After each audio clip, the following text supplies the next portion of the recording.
अच्छा सर, हमने अपनी लास्ट क्लास में ग्रांट रिलेटेड टू एक्सपेंसेस ख़त्म किया था और ग्रांट रिलेटेड टू एक्सपेंसेस का मतलब ये था कि आपको गवर्नमेंट की तरफ से एड मिली है, असिस्टेंस मिली है कुछ एक्सपेंसेस फ्यूचर में करने के लिए, या तो आपको रीइंबर्समेंट मिली थी उन एक्सपेंसेस के लिए जो कि आप इंकर कर चुके थे। समरी क्या थी कि अगर आपको रीइंबर्समेंट मिली है उन एक्सपेंसेस की जो आप ऑलरेडी कर चुके हैं तो आपने सिंपल इनकम बुक की थी, क्योंकि आपको मज़ीद कुछ फुलफ़िल नहीं करना था। पहला केस हो गया था। दूसरा केस ये था कि अगर आपको पैसे मिले थे किसी फ्यूचर एक्सपेंस को इंकर करने के लिए, तो मैंने आपको ये कहा था जो आपको पैसे आज रिसीव हुए हैं वो आपकी लायबिलिटी रहेगी, वो डेफर्ड ग्रांट इनकम में पार्क होगी। क्यों? क्योंकि आपके उस पैसे पे राइट अब तक नहीं आया ना, तो जब राइट आएगा तब आप इनकम बनेंगे। तो राइट कैसे आएगा? जैसे जैसे वो कंडीशन फुलफिल करेंगे, जस्ट लाइक एन एक्सपेंस। उसने आपको कहा था ना कि आपने इतने अमाउंट ऑफ एक्सपेंसेस इंकर करने, तो उसका एज अ परसेंटेज जितना खर्चा आप करते गए उतना ही प्रोपोर्शन आप इनकम में लेते गए, तो वो सारी चीज़ें किल हो गई। आज हम बात कर लेते हैं आज की क्लास में कि आपको पैसे दिए गए हैं गवर्नमेंट की तरफ से, ना कि एक्सपेंस करने के लिए बट किसी एसेट को एक्वायर करने के लिए, ना कि एक्सपेंस करने के लिए बल्कि किसी एसेट को एक्वायर करने के लिए। आप सब मेरी बात याद रखें, आपको पहली क्लास में मैंने बताया था कि जैसे मैं टेली कम्युनिकेशन इंडस्ट्री का ऑडिट करता हूँ, जैसे PTCL का, यूफोन का, तो गवर्नमेंट चाहती है कि भाई किसी अंडर डेवलप्ड एरिया के अंदर नेटवर्क होना चाहिए ताकि वहाँ पे जो कम्युनिकेशन है वो बहाल हो। तो गवर्नमेंट क्या कहती है कि भाई चलो यार, तुम लोग नेटवर्क नहीं लगा रहे हो, हम आपको फैसिलिटेट करते हैं, वहाँ पे नेटवर्क लगाएं, ये ले पैसे, ये ले पैसे, आप रेवेन्यू भी कमाएं, अपना नेटवर्क भी लगाएं, पर उस नेटवर्क को लगाने के लिए, उस एसेट को लगाने के लिए, टावर लगाने के लिए, इक्विपमेंट्स लगाने के लिए पैसे हम दे रहे हैं। तो ये क्या हो गई? Grant related to asset. तो आप दो तरीके से आप इसको देख सकते हैं, या तो गवर्नमेंट कहेगी टावर ही हमसे ले लो, यानी asset self they they in the form of assistance, in the form of grant, या तो वो पैसे देगी और बोलेगी जाओ लगा लो वहाँ पे ये चीज़। अब देखिएगा यहाँ पे क्या लिखा हुआ है, यहाँ पे लिखा हुआ है grant is received to aid acquisition of an asset, it may be cash to purchase the asset और द एसेट इटसेल्फ। तो मैंने दोनों बातें आपको बताई ना, वो कैश इटसेल्फ भी हो सकता है और एसेट इटसेल्फ भी हो सकता है। तो दोनों केसेस में हमें दोनों की अकाउंटिंग देखनी है। पहले तो ये बात हो गई। फिर हो ये सकता है कि गवर्नमेंट आपको पैसे दे for the purpose of acquisition of asset, but वो एसेट नॉन डेप्रिशिएबल हो, वो एसेट नॉन डेप्रिशिएबल हो। लेट्स से हमें पूरा एक नेटवर्क सिस्टम लगाना है, उसके लिए मुझे एक जगह चाहिए, एक लैंड चाहिए, एक प्रीमिसेस चाहिए। तो उसके लिए गवर्नमेंट ने कहा ये लो लैंड इटसेल्फ, हम आपको लैंड दे रहे हैं, ये हमारी तरफ से ग्रांट है।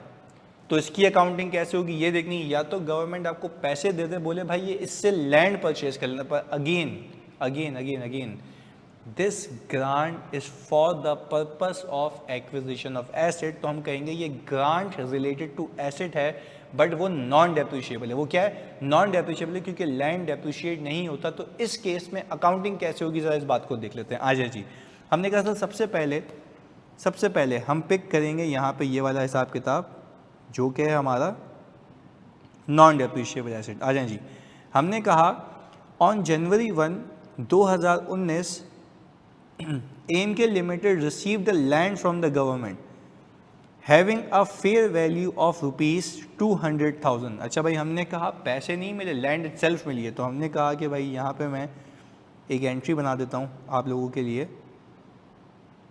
हमने कहा जनवरी 1, 2019 पे हम एक एंट्री बना दें, और हमने एंट्री ये बनाई होगी लैंड डेबिट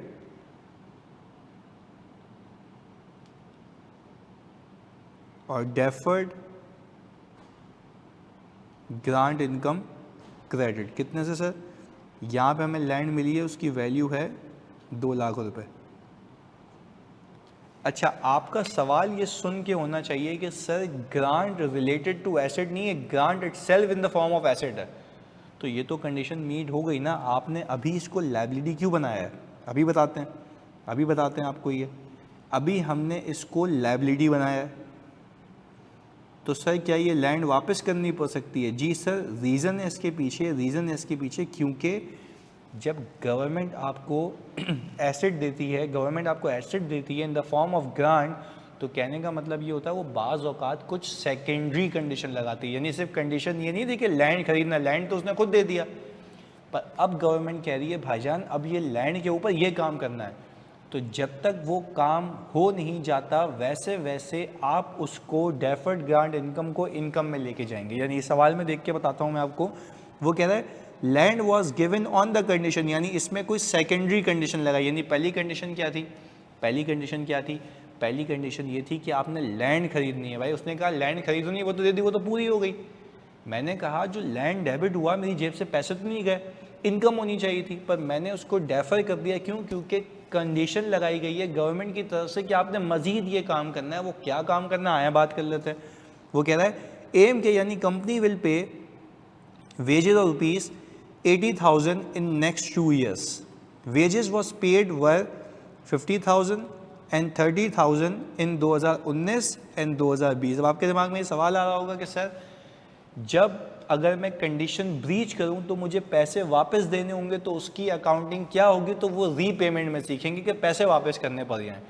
अभी हम ये सीख रहे हैं कि हम इंसानों की तरह जो मुझे ग्रांट मिली है उसको इनकम के तौर पे कैसे लेके जाऊँ। खैर अगेन वापस से, अगर आपको asset self in the form of assistance या ग्रांट मिल जाए तो आपने एसेट को डेबिट किया, नॉन डेप्रिशिएबल है, अगेन रिपीट कर रहा हूँ, नॉन डेप्रिशिएबल है, बहुत एम्फेसाइज करके बता रहा हूँ। लैंड डेबिट किया और डेफर्ड ग्रांट इनकम क्रेडिट किया। क्यों? क्योंकि आपको हो सकता है ये पैसे नहीं अब लैंड वापस करनी पड़ जाए, क्योंकि उसने दूसरी कंडीशन अटैच किया। दूसरी कंडीशन क्या? आपने वेजेस देनी है 80,000 रुपये की अगले 2 सालों में। आ जाए जी। हमने कहा तो सर अब इस डेफर्ड ग्रांट इनकम को मैं इनकम में रिकॉग्नाइज करूंगा on satisfaction of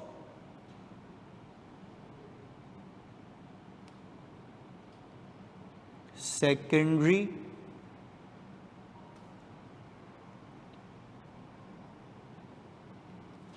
condition. Secondary condition के बेस पे मैं इसको इनकम में क्लासिफाई करूंगा। चलिए जी, अब हम ये देख लेते हैं कि सर हमारे पास 2019 में 31 दिसंबर 2019 में 31 दिसंबर 2019 पे हमने कितने खर्चा किया? सर हमने कहा वेजेस एक्सपेंस डेबिट हो गया, सही जी, और कैश हो गया हमारे पास क्रेडिट कितने से भाईजान? ये हो गया 50,000। अच्छा, अब क्या ये सेकेंडरी कंडीशन है? सर यस सेकेंडरी कंडीशन है। तो किस हद तक पूरी होगी? पहले तो हो गई ना, लैंड था वो तो उसने खुद दे दिया। अब सेकेंडरी कंडीशन जिस हद तक पूरी हो चुकी है उस हद तक मैं इनकम बना सकता हूं। तो हमने कहा कि भाई डेफर्ड ग्रांट इनकम डेबिट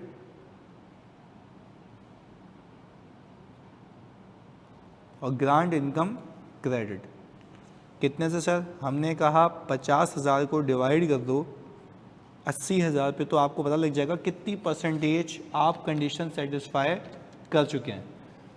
तो आपने कहा सर ये आ गया 62.5% ऑफ 2 लाख। क्योंकि देखो आप कह रहे हो कि मुझे लैंड फ्री में मिली है, अब उसकी इनकम ओवर द पीरियड लेके जाऊंगा, एक साथ नहीं लेके जाऊंगा, जैसे जैसे वो कंडीशन सेटिस्फाई करूंगा। तो हमने कहा कि भाईजान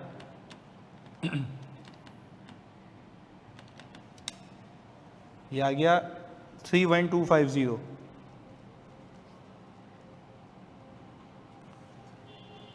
ये अगेन देख लेते हैं, 50,000 इंटू डिवाइड बाई दिस और 2 लाख, 1,25,000 सही है।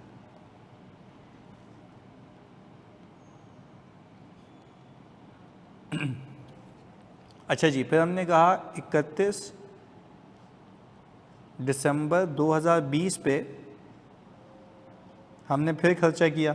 हमने खर्चा किया, हमारे पास वेज एक्सपेंस डेबिट और कैश हो जाएगा क्रेडिट। कितने से भाई? 30,000 रुपये से। फिर हमने कहा कि सर बकाया कंडीशन भी पूरी हो गई, यस। तो हमने कहा डेफर्ड ग्रांट डेबिट हो जाएगा 75,000 रुपये से, और हमारे पास ग्रांट इनकम 75,000 रुपये से क्रेडिट हो जाएगी। तो क्या समझने की बात, क्या समझने की बात यह है कि अगर आपको ग्रांट रिलेटेड टू एसेट मिले और वो भी नॉन डेप्रिशिएबल हो, तो आपने उस एसेट को यानी लैंड को डेबिट तो करना है, बट क्रेडिट आपने इनकम नहीं करनी है, डेबिट आप क्रेडिट आपने डेफर्ड ग्रांट इनकम करनी है, लाइबिलिटी बुक करनी है। क्यों? क्योंकि उसने सेकेंडरी कंडीशन लगाई है। सर सवाल ये है कि अगर सेकेंडरी कंडीशन ना होती तो क्या मुझे मज़ीद कुछ फुलफ़िल करना होता? सर जवाब आता है नो।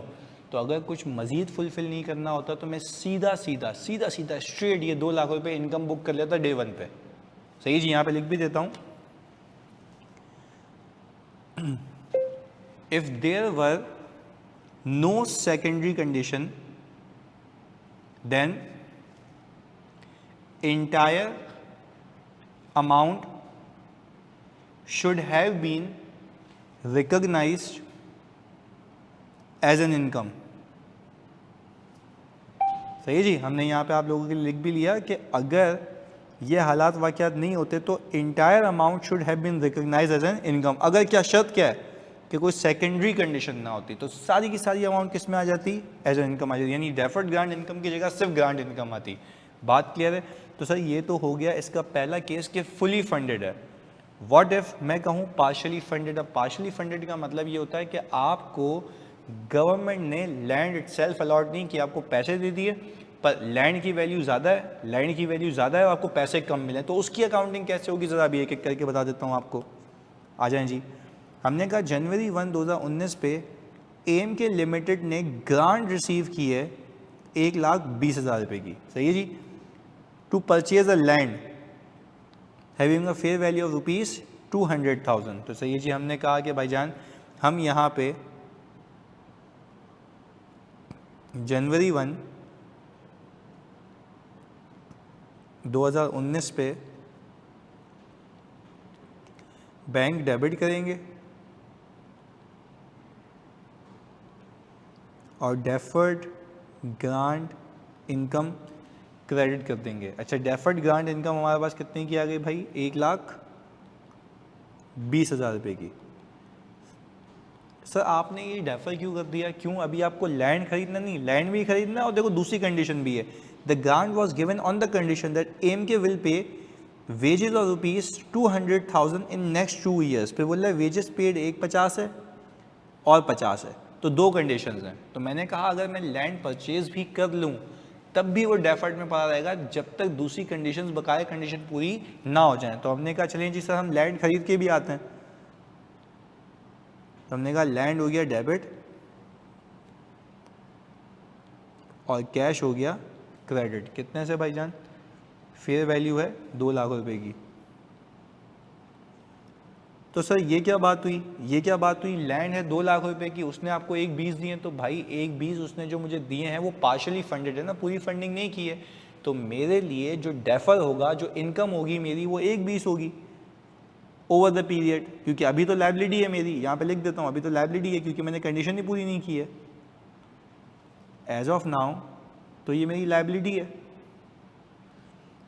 पर कहने का मतलब ये है कि लाइबिलिटी कब तक है? जब तक आप कंडीशन सेटिस्फाई नहीं करें। तो खैर 2 लाख रुपए की चीज़ के लिए आपको 1,20 मिले तो 1,20 फ्री है ना, तो 1,20 जो फ्री है उसकी इनकम रिकॉर्ड होनी चाहिए, बाकी की नहीं होनी चाहिए। बाकी तो आपके अपने रिसोर्सेज हैं। खैर, तो मैंने ये कहा कि भाईजान अब मैं यहाँ पे 31 दिसंबर 2019 पे एक एंट्री बनाऊंगा।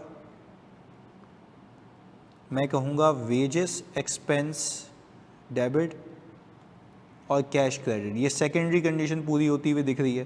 कितनी है भाई? 1,50,000। चलें जी, हमने कहा डेफर्ड ग्रांट इनकम डेबिट और ग्रांट इनकम क्रेडिट कितने से भाई? 1,50,000 ओवर 200,000।